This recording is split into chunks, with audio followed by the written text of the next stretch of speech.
Nothing year 2 நிஜமாவே ஒர்த்தா? Nothing year 2 review வேணுமா அப்படிங்கிற மாதிரி நான் கம்யூனிட்டி போஸ்ட்ல போஸ்ட் பண்ணிருந்தேன். அதில் நிறைய பேர் ரிவ்யூ வேணும் அப்படிங்கிற மாதிரி கேட்டிருக்கீங்க. நத்திங் இயர் 2 பர்ச்சேஸ் பண்ணியாச்சு. இப்போதைக்கு இந்த ப்ராடக்ட் பர்ச்சேஸ் பண்ணலாமா வேணாமா அப்படிங்கிறத இந்த வீடியோவில் பார்க்க போகிறோம். நத்திங் இயர் 2 டிசைனை பற்றி பார்க்கலாம். டிசைனை பொறுத்த வரைக்குமே நத்திங் இயர் 1ல என்ன டிசைன் இருந்தது அதே டிசைன் தான் இதில் ரீட்டர்ன் பண்ணியிருக்காங்க. ஆனால் இந்த நத்திங் இயர் 1 டிசைன் வந்து எனக்கு ரொம்பவே பிடிக்கும். அதனால இந்த நத்திங் இயர் 2 டிசைனுமே எனக்கு ரொம்ப பிடிச்சிருந்தது. அடுத்ததாக பில்ட் குவாலிட்டி பொறுத்த வரைக்கும் இயர் 1லேருந்து இயர் 2க்கு பில்ட் குவாலிட்டி ரொம்ப இம்ப்ரூவ் பண்ணியிருக்காங்க. அது நிஜமாவே இதை பார்க்கும் போதே தெரியுது. நல்லா ஸ்ட்ராங்காகவும் இருக்குது. அது மட்டும் இல்லாமல் நல்லா சாலிடாகவே இருக்குது. நம்ம கையில் யூஸ் பண்ணுறதுக்கும் சரி, கையில் எடுக்கும் போதே நம்மளுக்கு ஃபீல் ஆகுது நல்ல ஒரு ஸ்ட்ராங்கான ஒரு பில்ட் குவாலிட்டி தான் அப்படிங்கிறது. கேஸை பொறுத்த வரைக்கும் IP55 ரேட்டிங் கொடுத்துருக்காங்க. இயர்பட்ஸுக்கு IP54 ரேட்டிங் கொடுத்துருக்காங்க. பில்ட் குவாலிட்டி பொறுத்த வரைக்கும் நல்லா சூப்பராக பண்ணிட்டாங்க. ஆனால் என்ன, இது அப்பப்போ வச்சு எடுக்கும் போது பின்னாடி சில ஸ்கிராச்சஸ் வருது. அது நீங்கள் சாதாரணமாக பார்க்கும்போது தெரியறது இல்லை. ஆனால் ரொம்பலாம் நோட் பண்ணீங்கன்னா இந்த ஸ்கிராச்சஸ் நல்லாவே தெரியுது. அடுத்ததாக இதோட கம்ஃபர்ட்டை பற்றி பார்க்கலாம். இதோட கம்ஃபர்ட் அண்ட் ஃபிட்டிங்கை பொறுத்த வரைக்கும் ரொம்ப சூப்பராக பண்ணியிருக்காங்கன்னு சொல்ல முடியும். ஏன்னா நத்திங் இயரும் அப்படி தான் இருந்தது, இதுவும் அப்படி தான் இருக்குது. ரொம்ப கம்ஃபர்டபுளாக இருக்குது. ஃபிட்டிங் எல்லாம் நான் ரன்னிங்லாம் போய் கூட செக் பண்ணி பார்த்தேன். ஆனால் கீழே விழுகிறதுக்கு சான்ஸே கிடையாது. ரொம்ப ஃபிட்டாக சூப்பராக பண்ணியிருக்காங்கன்னு சொல்ல முடியும். நான் ரன்னிங் போகும்போதெல்லாம் இதை கீழே விழுந்துருமோ அப்படிங்கிற எந்த பயமே எனக்கு இருந்ததே இல்லை. ஆனால் இதோட ஃபிட்டிங் வந்து ரொம்ப சூப்பராக பண்ணியிருக்காங்கன்னு சொல்ல முடியும். சவுண்ட் குவாலிட்டி பொறுத்த வரைக்கும் பெஸ்ட் சவுண்ட் குவாலிட்டினே சொல்ல முடியும். நான் யூஸ் பண்ண டிடபிள்யூஸ்ல இந்த டிடபிள்யூஸ்ல சவுண்ட் குவாலிட்டி ரொம்ப சூப்பராக பண்ணியிருக்காங்க. நத்திங் இயர் 1ஓட ரொம்ப பெட்டராக இருக்குன்னு சொல்ல முடியும். ஏன்னா இதில் பிரைஸ் எந்த அளவுக்கு இன்க்ரீஸ் ஆயிருக்கோ அது அளவுக்கு இதோட சவுண்ட் குவாலிட்டி இன்க்ரீஸ் ஆயிருக்கு. ஏன்னா நிறைய ரிவ்யூஸ்லாம் நீங்க பார்த்துருப்பீங்க ஆப்பிளோட ஏர்பாட் ப்ரோக்கு இது ரொம்ப டஃப் கொடுத்துருக்கு அப்படிங்கிற மாதிரி. ஏன்னா இதோட சவுண்ட் குவாலிட்டி அந்த அளவுக்கு ரொம்ப சூப்பரா இருக்குன்னு தான் சொல்ல முடியும். அது மட்டும் இல்லாம இதுல பர்சனல் ஈக்குவலைசர் மோட் அப்படிங்கிற மாதிரி ஒரு மோட் கொடுத்துருக்காங்க. அதை நீங்க செட் பண்ணிட்டீங்கன்னா இதோட சவுண்ட் குவாலிட்டி ரொம்ப ரிச்சா ரொம்ப கிறிஸ்பாவே இருக்குன்னு தான் சொல்ல முடியும். ஏன்னா நான் ஸ்டார்டிங்ல யூஸ் பண்ணதுக்கும் அந்த பர்சனல் ஈக்குவலைசர் செட்டிங் போனதுக்கு அப்புறம் ரொம்ப சூப்பரா இருக்கு. அது சின்ன டெஸ்ட் பண்ணி நம்மளுக்கு ஏற்றப்பல ஒரு பர்சனலைஸ்டு ஈக்குவலைசர் செட்டிங் தருது. அதை யூஸ் பண்ணும்போது இதோட சவுண்ட் குவாலிட்டி ஃபர்ஸ்ட் யூஸ் பண்ணதை விட ரொம்ப பெட்டரா இருக்குன்னு சொல்ல முடியும். அது மட்டும் இல்லாம இந்த பிரைஸ் ரேஞ்சில் one of the best sound குவாலிட்டின்னு சொல்ல முடியும். ஏன்னா லோ மிட்ஸ் எல்லாமே இதுல சூப்பரா ரொம்ப பிரிச்சு நல்லா பண்ணியிருக்காங்கன்னு சொல்ல முடியும். பர்சனலா எனக்கு ரொம்ப பிடிச்சிருந்தது இதோட சவுண்ட் குவாலிட்டி. ஏஎன்சியை பொறுத்த வரைக்கும் ஏஎன்சில வந்து ரொம்ப குறையெல்லாம் சொல்ல முடியாது. ஏஎன்சி டீசெண்டா இருக்குது. ஆனா ரொம்ப சூப்பர்னு சொல்லிட முடியாது. ஓரளவுக்கு ஓகே, இந்த ஏஎன்சி ஓகேவா தான் இருக்கு அப்படிங்கிற மாதிரி தான் இருக்குது. ஏஎன்சில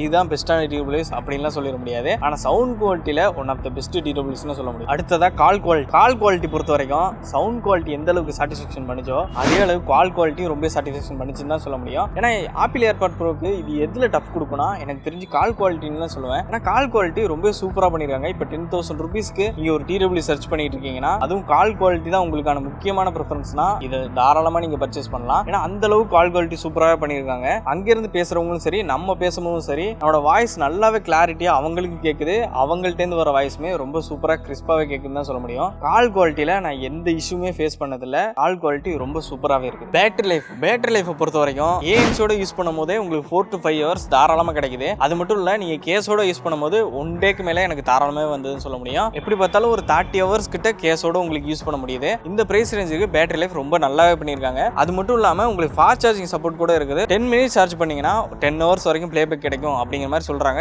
ஏஎன்சி யூஸ் பண்ணாம நான் யூஸ் பண்ண வரைக்கும் ஃபாஸ்ட் சார்ஜிங் 10 minutes சார்ஜ் பண்ணா மேக்ஸிமம் 9 to 8 hours தாராளமா கிடைக்குது. இந்த நத்திங் இயர் 2ல என்னென்ன ஃபீச்சர்ஸ் இருக்கு அப்படிங்கறத பார்க்கலாம். உங்களுக்கு ஃபைண்ட் மை பட்ஸ் ஆப்ஷன் இருக்குது. அதை கிளிக் பண்ணி இயர்பட்ஸ் எங்கேயாச்சும் தொலைஞ்சு போச்சுன்னா அதை கிளிக் பண்ணி ஈஸியாக கண்டுபிடிச்சிக்கலாம். அது மட்டும் இல்லாம நான் ஏற்கனவே சொன்ன மாதிரி இந்த பர்சனலைஸ்டு ஈக்குவலைசர் செட்டிங் உங்களுக்கு ரொம்ப யூஸ்ஃபுல்லா இருக்கு. அந்த ஃபீச்சர்ஸும் இதுல ரொம்ப நல்லா ஒர்க் ஆகுது. அது மட்டும் இல்லாம ஃபிட் த இயர் டிப்ஸ் அப்படிங்கிற ஒரு செட்டிங்ஸ் இருக்கு. இதை யூஸ் பண்ணி உங்களுக்கு இயர் டிப்ஸ் எந்த அளவுக்கு ஃபிட்டா இருக்கு அப்படிங்கறத இதை யூஸ் பண்ணி ஈஸியாவே டெஸ்ட் பண்ணிக்க முடியும். அது ரொம்ப ஹெல்ப்ஃபுல்லா இருக்குன்னு தான் சொல்ல முடியும். ஏன்னா இயர் டிப்ஸ் உங்களுக்கு எந்த அளவுக்கு ஃபிட்டா இருக்கோ அந்த அளவுக்கு தான் உங்களுக்கான சவுண்ட் குவாலிட்டி நல்லா இருக்கும். அப்புறம் இதுல டியூவல் பேரிங் ஆப்ஷனும் இருக்குது. அது ரொம்ப நல்லா ஒர்க் ஆகுது. உங்க லேப்டாப்லயும் கனெக்ட் பண்ணிக்கலாம், உங்க மொபைல் போன்லயும் கனெக்ட் பண்ணிக்கலாம். இப்போ மொபைல் போன்ல கால் வந்துச்சுன்னா நீங்க லேப்டாப்ல ஒர்க் பண்ணிட்டு இருந்தா கூட அது டைரக்டா மொபைல் போனுக்கு ஸ்விட்ச் ஆயிரும். அதுல இருக்க கால் நம்ம அட்டெண்ட் பண்ணி பேசிக்கலாம். இந்த மாதிரி டியூவல் கனெக்ஷன் ஆப்ஷன் ரொம்ப சூப்பராக ஒர்க் ஆகுது இந்த டிடபிள்யூஸ்ல. அப்புறம் லோ லாக் மோட் அப்படிங்கிற ஒரு ஆப்ஷன் இருக்கு. இந்த ஆப்ஷனை நீங்க ஆன் பண்ணிக்கிட்டீங்கன்னா நீங்க கேமிங்லாம் பிளே பண்ணும்போது இதுல லேட்டன்சி எல்லாம் எதுவுமே ஃபீல் ஆகவே இல்லைன்னு தான் சொல்ல முடியும். அந்த அளவுக்கு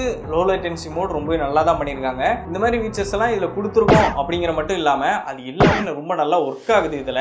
அதுதான் இதுல இருக்க ஒரு பெரிய பாசிட்டிவா நான் பாக்குறேன். இந்த டிடபிள்யூஸ்ல இவ்வளவு பாசிட்டிவ் இருந்தும் இதுல நெகட்டிவே இல்லையான்னு கேட்டா சின்ன நெகட்டிவ்ஸ் இருக்குது. இப்போ நெகட்டிவ்ஸ் நம்ம ஃபர்ஸ்ட் பார்த்தா இது கண்ட்ரோல் ஃபுல்லாவே பிஞ்ச் கண்ட்ரோல்ல தான் ஒர்க் ஆகுது. டச் கண்ட்ரோல் கிடையாது. ஏன்னா ஆக்சிடென்ட் டச் எல்லாம் அவாய்ட் பண்றதுக்காக பிஞ்ச் கண்ட்ரோல் போயிருக்காங்க. பிஞ்ச் கண்ட்ரோல் வந்து பர்சனலா எனக்கு பிடிக்காது, சில பேருக்கு பிடிக்கலாம். ஆனா இது பர்சனலா யூஸ் பண்றது கொஞ்சம் லேசியா இருக்குன்னு சொல்ல முடியும். அதனால பிஞ்ச் கண்ட்ரோல் எனக்கு அவ்வளவா பிடிக்கல, ஆனா அது சில பேருக்கு பிடிக்கலாம். எனக்கு அது யூஸ் பண்றதுக்கு கொஞ்சம் பிடிக்காத மாதிரி தான் ஃபீல் இருந்தது. அது மட்டும் இல்லாம சில ஸ்கிராச்சஸ் எல்லாம் பிக் பண்ணுது, அது எனக்கு ஒரு மைனஸ் பாயிண்டா தெரிஞ்சது. நீங்க டக்குன்னு நோட் பண்ணி பார்த்தா அது தெரியாது, ஆனா ரொம்ப மைன்யூட்டா பார்க்கும்போது அதுல நிறைய ஸ்கிராச்சஸ் பிக் பண்ணுது. நான் வாங்கி 2 டேஸ்லயே சில ஸ்கிராச்சஸ் எல்லாம் வந்தது. அது எனக்கு ஒரு மைனஸ் பாயிண்டா தெரிஞ்சது. இன்னும் கொஞ்சம் கூட பில்ட் குவாலிட்டி நல்லா பண்ணிருக்கலாம் அப்படின்னு தான் எனக்கு தோணுச்சு. இதுல இன்னொரு நெகட்டிவா பட்டது சவுண்ட் லீக்கேஜ். இதுல வந்து ஸ்டார்டிங்ல சவுண்ட் லீக்கேஜ் நான் நல்லாவே ஃபேஸ் பண்ணேன், அது நல்லா நோட்டிசபிளாவே இருந்தது. ஆனா நம்மளுக்கு ஏத்தாப்புல இந்த பர்சனல் ஈக்குவலைசர் செட்டிங் மாத்தினதுக்கு அப்புறம் இதுல அந்த சவுண்ட் லீக்கேஜ் வந்து ரொம்பவே கம்மியா இருந்தது. அதனால நீங்க ஃபர்ஸ்ட் ஸ்டார்டிங்ல அந்த பர்சனலைஸ் செட்டிங் யூஸ் பண்ணாம இந்த டிடபிள்யூஎஸ் யூஸ் பண்ணீங்கன்னா சவுண்ட் லீக்கேஜை நீங்க நிச்சயம் ஃபேஸ் பண்ணுவீங்க. அதை மாத்தி வச்சுக்கிட்டா அந்த சவுண்ட் லீக்கேஜ் ப்ராப்ளம்லாம் எதுவும் கிடையாது. இதை தவிர எந்த நெகட்டிவும் அவ்வளோ பெருசா சொல்ற மாதிரி இல்ல, சின்ன சின்ன நெகட்டிவ்ஸ் தான். அது எல்லாத்தையுமே ஈஸியா ஓவர்டேக் பண்ற அளவுக்கு இதுல பாசிட்டிவ் அவ்வளோ இருக்குது. ஏன்னா ஃபர்ஸ்ட் பாசிட்டிவா எனக்கு தெரிஞ்சது இதோட சவுண்ட் குவாலிட்டி இந்த பிரைஸ் ரேஞ்சுக்கு ரொம்பவே சூப்பரா பண்ணிருக்காங்க. 10,000க்கு இதோட சவுண்ட் குவாலிட்டி நிச்சயம் ஒருத்தன் தான் சொல்ல முடியும். அது மட்டும் இல்லாம கால் குவாலிட்டியும் ரொம்ப சூப்பராக இருந்தது. சவுண்ட் குவாலிட்டி, கால் குவாலிட்டி இதோட மேஜர் பாசிட்டிவ்னு சொல்ல முடியும். அடுத்ததா எனக்கு பட்டது இதோட அப்டேட்ஸ் தான். ஏன்னா எந்த டிடபிள்யூஸுமே நான் பர்ச்சேஸ் பண்ணி அடுத்த ஒரு 2 டேஸ்லயே ஃபேமோ அப்டேட் வந்து எந்த டிடபிள்யூஸும் நான் பார்த்ததில்ல. எனக்கு பர்சனலா பார்க்கும்போது வாங்கி 2 டேஸ்லயே இதுக்கு அப்டேட் வந்தது. அது எனக்கு ரொம்ப ஆச்சரியமா இருந்தது. நத்திங்கிட்ட இந்த விஷயம் எனக்கு ரொம்ப பிடிச்சிருக்கு. ஏன்னா அவங்க எப்பயுமே இந்த மாதிரி அப்டேட்ஸ் எல்லாம் கன்சூமர் என்ன சொல்றாங்க அப்படிங்கறத கேட்டு உடனுக்குடனே அப்டேட் பண்றது வந்து ரொம்ப பெரிய பிளஸ் பாயிண்டா எனக்கு நத்திங்கிட்ட தெரியுது. அது இந்த டிடபிள்யூஸ்க்கும் பண்ணது இவங்களுக்கு ரொம்ப பெரிய ஒரு பிளஸ் பாயிண்ட்னு சொல்ல முடியும். சில பேர் சொல்லலாம் நத்திங் பிராண்ட் இவ்வளவு மணிக்கு ஒர்த்து கிடையாது அப்படிங்கிற மாதிரி. ஆனா என்ன பொறுத்த வரைக்கும் சொல்றேன், நிச்சயமா இந்த பிரைஸ் ரேஞ்சுக்கு ஒரு பெஸ்ட் டிடபிள்யூஸ்னே சொல்ல முடியும். நீங்க தாராளமா பர்ச்சேஸ் பண்ணலாம். இந்த டிடபிள்யூஸை நான் நிச்சயம் ரெக்கமெண்ட் பண்ணுவேன். நீங்க இந்த நத்திங் இயர் 2 அது மட்டும் இல்லாம இந்த நத்திங் பிராண்டை பத்தி நீங்க என்ன நினைக்கிறீங்க கமெண்ட் பாக்ஸ்ல மென்ஷன் பண்ணுங்க. நிறைய பேர் ஓட் பண்ணனால தான் இந்த டிடபிள்யூஸ் பர்ச்சேஸ் பண்ணி ரிவ்யூ போட்டிருக்கேன். அதுக்காக இந்த வீடியோ மறக்காம லைக் பண்ணிக்கோங்க. இந்த மாதிரி உங்களுக்கு வேற என்னென்ன ப்ராடக்ட் ரிவ்யூ பண்ணணும் கமெண்ட் பாக்ஸ்ல மென்ஷன் பண்ணுங்க. இந்த மாதிரி வீடியோஸ்க்கு ஃபைடெக் சேனலை மறக்காம சப்ஸ்கிரைப் பண்ணிக்கோங்க.